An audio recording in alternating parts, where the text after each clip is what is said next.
Why would a man like him choose her? They said it online, under headlines and hashtags, certain they knew her story. But Naomi Ellis wasn't chasing fame. She was choosing peace. And the man the world adored? He was the one who needed saving. What began as scandal became a sanctuary, until the truth they tried to bury rose higher than every lie. Stay with us. What starts as heartbreak often ends in power, because every voice they tried to silence deserves to be heard. Where in the world are you watching from tonight? Drop your city in the comments. Have you ever rewritten your own story? Let us know in the comments below. Don't forget to like this video, subscribe to Black Stories Untold with Love, and ring that notification bell for more heartwarming stories that celebrate strength. The living room was dim, lit only by the soft amber glow of a Himalayan salt lamp on the far corner table. Naomi Ellis sat curled into the corner of her velvet couch, her knees hugged to her chest, and a half-finished cup of peppermint tea cooling on the coffee table. Her curls were tied in a silk wrap, and her laptop lay forgotten on the floor, screen dark. The day had drained her, the kind that left an ache in the soul more than the body. Client after client, pain layered upon pain, each story of betrayal or grief folding into the next until she had no space left for her own. Her phone buzzed quietly on the cushion beside her. She picked it up, thumb instinctively unlocking it. The messages stared back at her like ghosts. A thread with a friend she had not spoken to in weeks. Another from the man she almost gave everything to, now archived, silent. She scrolled and scrolled, not looking for anything in particular, just the comfort of movement. Then her fingers moved on their own. A new message, short, raw, sent before she could talk herself out of it. You ever feel like you're healing everyone but no one sees when you're breaking? She stared at it for a second too long, then hit send. By the time she realized it had gone to the wrong contact, it was too late. The number was unfamiliar.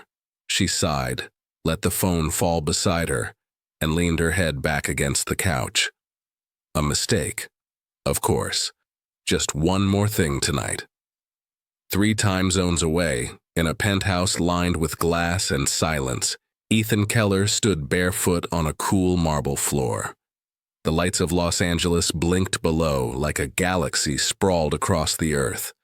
He was nursing a drink he no longer tasted, scrolling through a spreadsheet he no longer cared about. Work used to mean everything. Now it was just something to do between long stretches of remembering. His phone buzzed once, a single text. He almost ignored it. But something about the words made his eyes still. No greeting, no name, just a sentence that sliced through the quiet like a whisper he had not known he needed. He read it again, then again. You ever feel like you're healing everyone, but no one sees when you're breaking? He stared at the message for a full minute. Part of him thought it was a wrong number. Another part thought maybe it was fate. He set down his drink, typed slowly, then erased what he had written, then typed again. Back in Brooklyn, Naomi's eyes fluttered open as her phone lit up. A reply. She blinked, sat up straighter. The words were simple, but they landed with weight. Sometimes I think I forgot how to be seen, and sometimes I wonder if that's my fault. She read it 3 times, then typed back. Neither of them expected an answer. Neither of them knew what they were stepping into. But by the time the clock hit midnight in New York and dusk in LA, 2 strangers who had nothing in common but the ache in their chests had started something that would change them both. They just did not know it yet. The messages continued, not in a rush, not with any plan. Just the quiet rhythm of 2 people who had no reason to open up and yet found themselves doing it anyway. At first, it was just replies. A thought here, a confession there. No greetings, no goodbyes. Just an ongoing thread that stretched from night into morning and back again. Naomi didn't remember the moment she stopped checking who else had texted. Her phone belonged to him now in a way she hadn't allowed for anyone else. She would sit on the floor of her bedroom, oversized hoodie draped over her knees, thumb tracing the rim of her mug, the steam rising soft against her face. Some nights, she would talk about a client who reminded her too much of herself, or the silence she returned to after work, how it scraped against her ribs like loneliness with no name. He listened. Not with solutions, just presence. Ethan read every message with the same care he used to give to code or quarterly reports, only this time it mattered. He told her about the house he hadn't redecorated since she died, the way the second pillow stayed untouched, the days that felt too long and the nights that didn't end soon enough. He never said her name. Naomi never asked. There was a quiet respect in the space between their stories. They never talked on the phone, never heard each other's voice, and they never asked for pictures. It wasn't about faces. It was about the echo of thoughts sent into the dark and answered without judgment. Naomi would sometimes pause mid-message, unsure if she was saying too much. Then the response would come, gentle, thoughtful, like someone who had finally learned how to hold something without breaking it. Ethan stopped waking up in the middle of the night, haunted by silence. Now his phone buzzed softly at 3 a.m., and he would smile. Roll over. Respond. There were things she told him she hadn't said out loud before. The fear that maybe she was too much. The shame of feeling empty after helping others all day. The way grief sometimes found her in the middle of joy and dragged her back under. He didn't flinch. He told her he understood. That he had once felt like a guest in his own life. That he didn't know if healing meant forgetting or just learning how to keep walking. They built something between them. No definitions, no expectations, just a thread of truth that grew stronger with every reply. It felt like standing barefoot on cool ground after a storm. Not fireworks, not fire, just calm. And yet, it was more than friendship. It was the space where pain was allowed and presence was enough.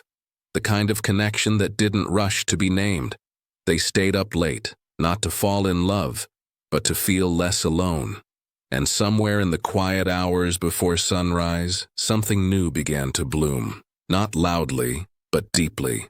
The night Naomi sent the message, she barely breathed after pressing send. Her thumb hovered over the screen like it could pull the words back. Would it ruin it if we met? The moment they left her phone, she felt it, the unraveling. The fear she'd spoken too soon. That she'd broken whatever fragile thing they were building by giving it weight. She set her phone face down and walked away, pacing her living room in slow circles while the city breathed just outside her window. Minutes passed, then hours. Nothing. She tried not to spiral, but her thoughts clawed at her. Maybe he didn't feel what she felt. Maybe he was content with messages because it kept things clean, safe. Maybe the voice she had started to hear in her mind was nothing like the real one. Maybe intimacy was easier when it lived behind glass. Across the country, Ethan sat on the edge of his bed, her message glowing in the dark like a dare. Would it ruin it if we met? He read it 5 times, then set the phone down and stared into the dark ceiling above. It wasn't hesitation. It was reverence. He had not expected this feeling again. Not in this life. Not after everything that had been buried with her. But Naomi had become a constant in a world that kept shifting. She saw through him without needing to see him at all. That kind of connection didn't come twice. He didn't respond that night. Not because he didn't know the answer, but because he needed to be sure. Not about her. About himself. If he was ready. If he could meet her without breaking the spell or hiding behind old grief. By the time the sun rose over the silver skyline, he knew. Naomi woke up with her phone pressed to her chest, thumb twitching from dreams she couldn't remember. She checked it before she even sat up. One message. Simple. Certain. I already booked a flight. She read it twice, unsure if she had imagined it. Then again. The date followed. 3 days from now. Los Angeles to New York. Evening arrival. No demands. No questions. Just a quiet promise that he was showing up. She stared out her bedroom window, the sky still a wash of gray, and whispered into the silence that had once been filled with doubt. Something inside her exhaled. That afternoon, she went through her closet without knowing what she was looking for. Not the perfect dress, not anything performative, just something that made her feel like herself. The self she had shown him piece by piece in text bubbles and midnight confessions. Ethan packed lightly. One carry-on, no cologne, no rehearsed lines. He wanted to meet her as the man she already knew, not the one he used to be. Not the one the world still expected him to play. Neither of them told anyone. It was too fragile to share, too real to explain. And in 3 days' time, 2 people who began as strangers would stand face to face, still wrapped in all the things unsaid, but finally ready to see if what they had built in silence could survive the sound of their own voices. Rain threaded through the gray afternoon like silk unraveling from the sky. Naomi stood just beneath the striped awning of a corner cafe in Harlem, arms folded tight under her coat, heartbeat louder than the city traffic. Her curls, pulled back in a low bun, frizzed softly at the edges in the damp air. She wasn't sure if she was cold or just vibrating with something bigger than nerves. She hadn't worn anything dramatic, just jeans, boots, a sweater the color of quiet confidence. She wanted to meet him as herself, fully, unhidden. The door chime behind her jingled with each exit. She checked her phone again. No new messages. He was close. The rain softened. The air thickened. Then she saw him, not walking fast, not looking around in search of her, just approaching, like he'd always known exactly where she'd be. His stride was steady, his face more weathered than she imagined, but only in a way that made it real, lived in, familiar. The navy peacoat clung to him in the wind, collar turned up slightly. The stubble on his jaw was just long enough to prove he hadn't come to impress. And then there were his eyes, blue-gray, quiet, kind. They didn't speak at first.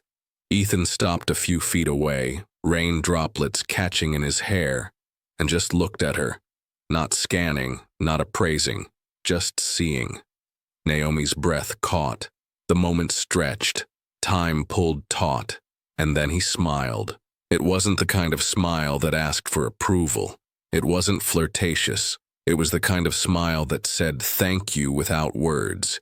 Thank you for being real, for showing up, for not running when it would have been easier. Naomi stepped forward.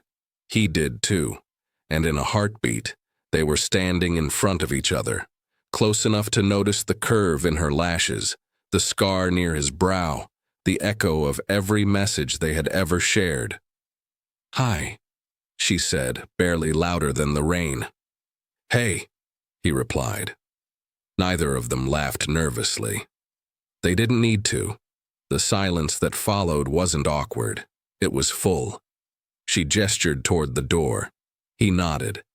Inside, the cafe was warm and small, the kind of place where the barista knew people's names and the music played low.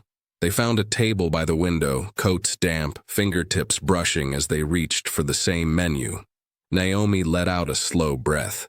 Ethan noticed and smiled again, softer this time. She didn't need to explain. He'd too. They ordered tea, talked a little, not too much. The conversation wasn't the point. It was the presence, the confirmation that the words they'd exchanged had always been carried by something real, something that didn't need a filter or a screen or a perfectly timed emoji. Outside, the rain continued. Inside, time slowed. 2 people who had already met in the most vulnerable corners of their minds now sat across from each other. calm in the knowing. This wasn't the beginning, it was the arrival, and it felt like coming home. The next few days moved gently, like a song without percussion.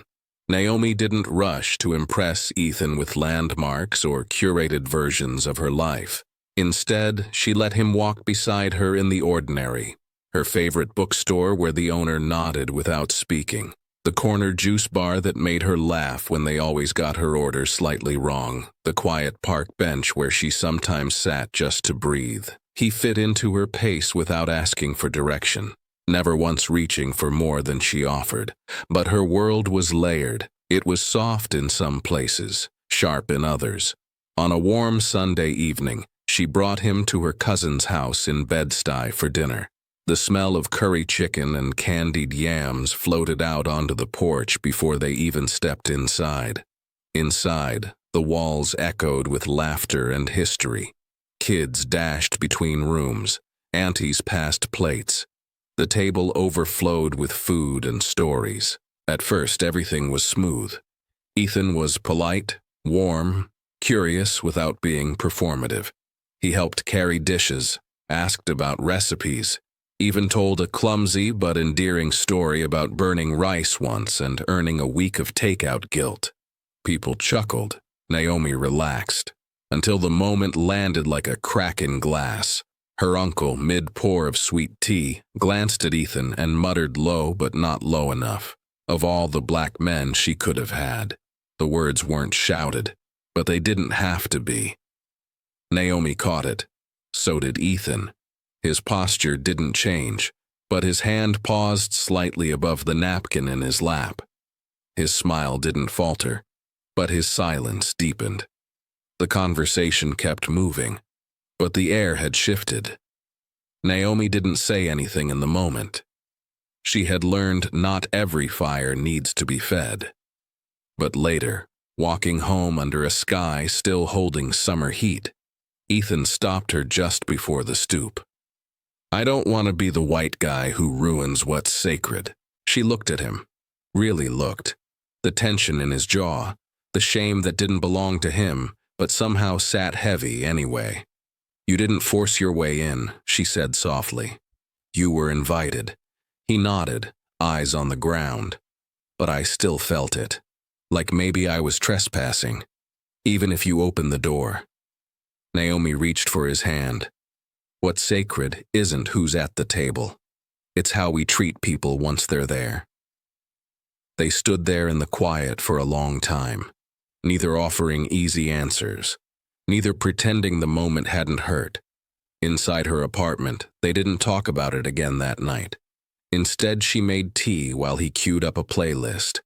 They moved around each other with ease, still in rhythm, but something unspoken sat between them now. It wasn't distance, not yet, but something had stirred, something that didn't disappear with warmth or laughter. And even in the quiet, they both knew not all tension can be undone by love alone. Some of it has to be named. Eventually, the headline hit like a slap across glass. Tech Titan's new flame. Who is Naomi Ellis? Naomi stared at the screen. Her name bolded, flattened, picked apart by strangers who would never say any of it to her face. A slideshow of stolen photos, her walking beside Ethan, her laughing at a cafe table, her hand tucked into the crook of his elbow, was paired with captions that called her everything but her name. Brooklyn therapist with no public presence, unclear credentials, mysterious. The comments hit harder than the headlines. Another gold digger.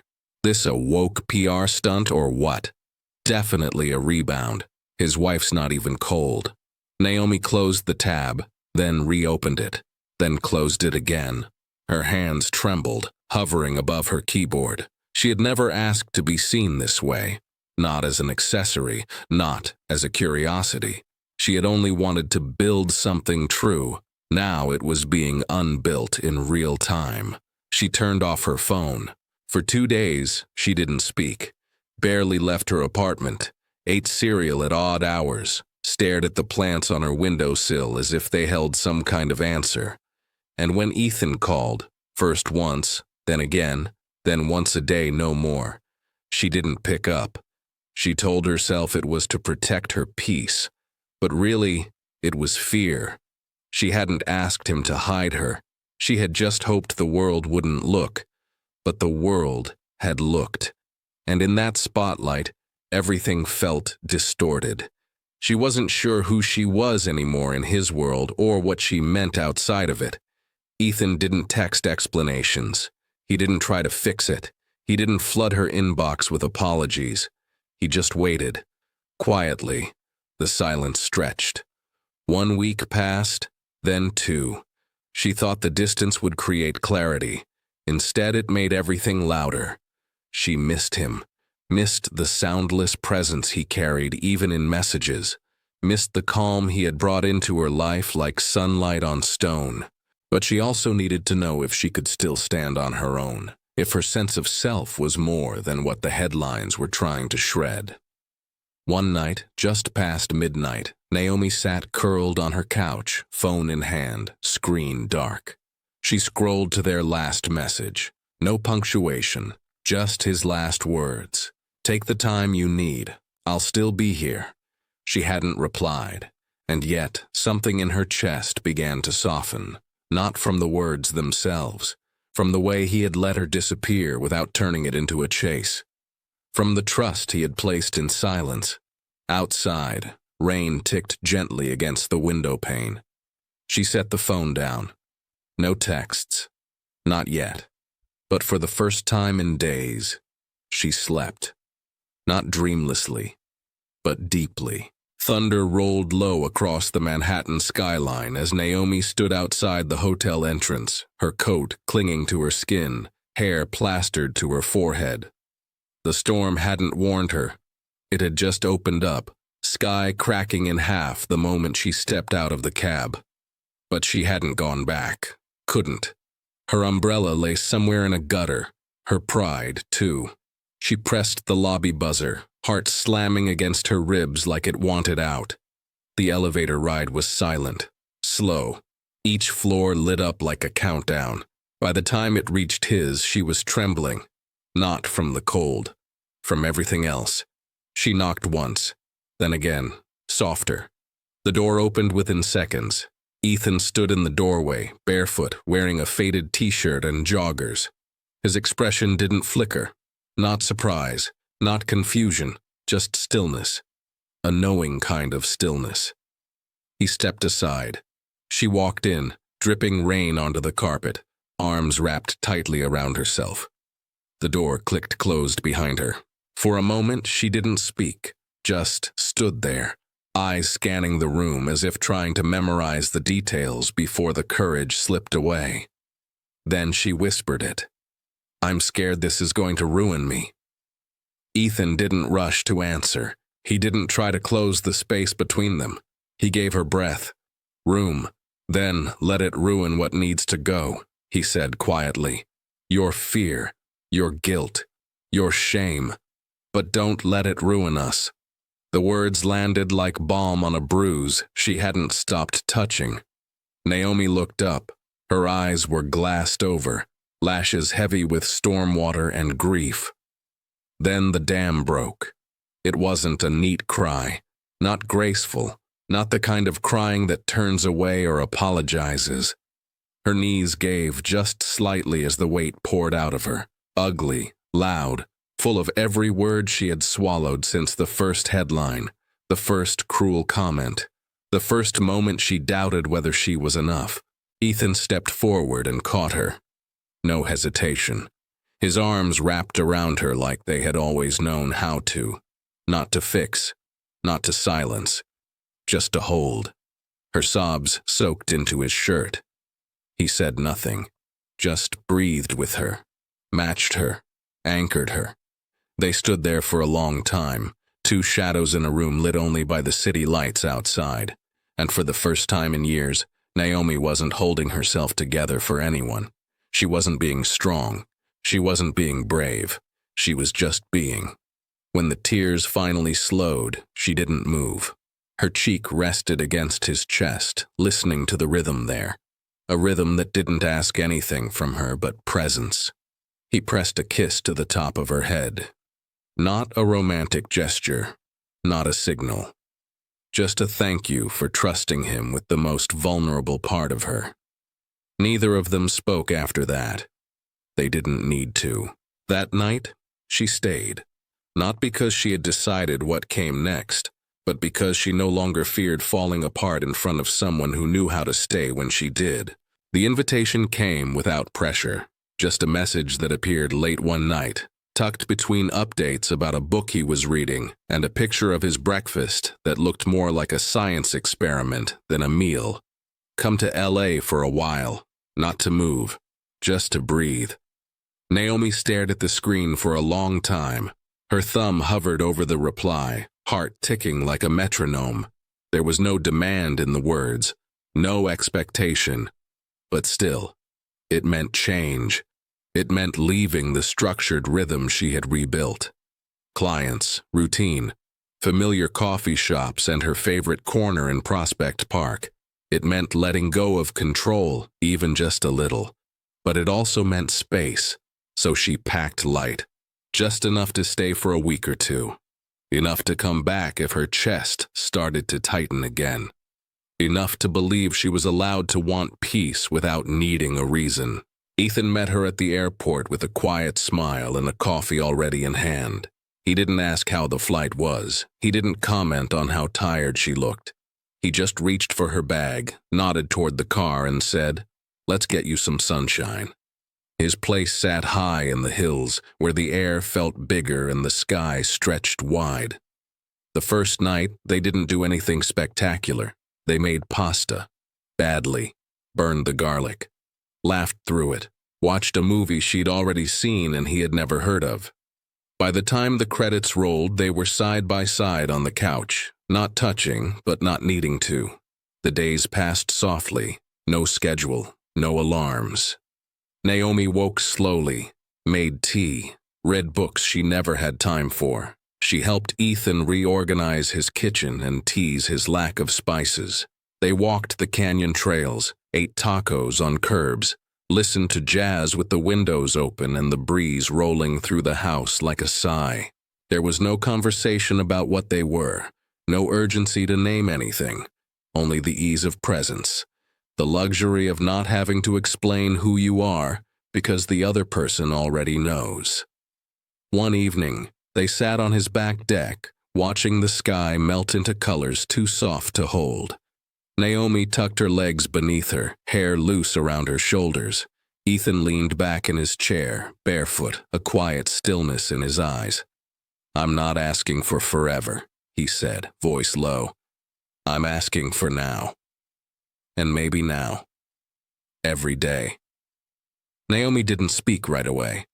She let the words drift into the air between them, warm and unhurried. Then, slowly, she leaned into him, rested her head on his shoulder, closed her eyes. That was her answer. And for that moment, it was enough. The days began to blur, not because they were forgettable, but because they were gentle. Naomi lost track of time in the best way. Morning didn't start with alarms, but with light slipping through linen curtains and the smell of coffee already brewing in the kitchen. Ethan wasn't loud in the mornings. He moved like someone who understood the sacredness of silence before the world asks too much of you. They settled into a rhythm that didn't need defining. She made playlists for their drives down the coast. He read aloud to her while she chopped vegetables. Sometimes they didn't speak for hours, both sunk deep into their own thoughts, but still tethered by something unspoken and solid. One afternoon, they wandered through a farmer's market by the beach. Naomi wore a wide-brimmed hat she never would have worn in Brooklyn, and Ethan teased her about it the whole time. She rolled her eyes and handed him a basket, laughing when he dropped tomatoes into it like they were priceless jewels. The sun caught her skin just right, and for a moment, he couldn't look away, not because she was beautiful, though she was, but because she looked free. That night, they didn't watch a movie or play records or cook. They just sat on the floor, backs against the couch, a bottle of wine between them. Naomi traced the rim of her glass with her finger, the silence between them soft and full. "Do you think this is real?" she asked, almost to herself. Ethan didn't ask what she meant. He didn't need to. He looked at her, eyes steady. "I think it's the first thing that's felt real in a long time." She nodded slowly, not because it was the perfect answer, but because it was honest. Later, when they lay in bed with the windows open and the cool air curling around them, Naomi stared up at the ceiling, listening to the soft rise and fall of Ethan's breathing. She didn't know where this was going, didn't need to. What she knew was how her body felt in the quiet, unclenched, grounded, soft. There was no performance here, no chase, no pedestal, just space, just breath. Outside, the wind moved through the trees like it had somewhere to be, but inside, everything had already arrived. And when Ethan stirred in his sleep and reached for her without waking, his hand finding hers with ease, Naomi held on. Not tightly, not possessively, just enough. Enough to say she was still here, enough to say she wasn't ready to leave. The late afternoon sun slanted through the tall windows, stretching golden light across the hardwood floors. Outside, the wind rustled the lemon tree in the yard, sending the faint scent of citrus through the open kitchen window. Inside, the house breathed quietly, no noise, no rush, only the calm rhythm of two people who had made peace their home. Books were stacked on every surface, some half-read, some reread too many times to count. Mugs with faint lipstick stains sat beside open notebooks and folded blankets. A playlist hummed softly from the speaker, old soul music with crackling edges. Naomi lay curled into one end of the couch, legs tucked under her. Ethan stretched beside her with his feet nudging the edge of the coffee table. She was organizing photos on her phone, deleting duplicates, shifting albums, when she stumbled on it. That first message. The one that had slipped into his life without permission. She stared at it for a long time, thumb hovering above the screen, then tilted it toward him. "You ever feel like you're healing everyone but no one sees when you're breaking?" He read it, and the corner of his mouth pulled into a grin. His laugh was quiet but full. "Best wrong number of my life." Naomi didn't laugh. She smiled, but her eyes shimmered. Not with sadness, with the weight of memory, with the tenderness of all that had happened between that message and this moment. "No," she said, her voice catching at the edges. It was the right number, just the wrong time. Until it wasn't. He reached for her hand. Didn't squeeze it. Just held it there, warm and steady, the same way he always had. The light shifted again, settling into the walls like something sacred. They didn't need to talk about the first storm, or the headlines, or the nights spent wondering if they were making something real or building something bound to break. That part of the story had already passed. What remained now was quieter, more rooted.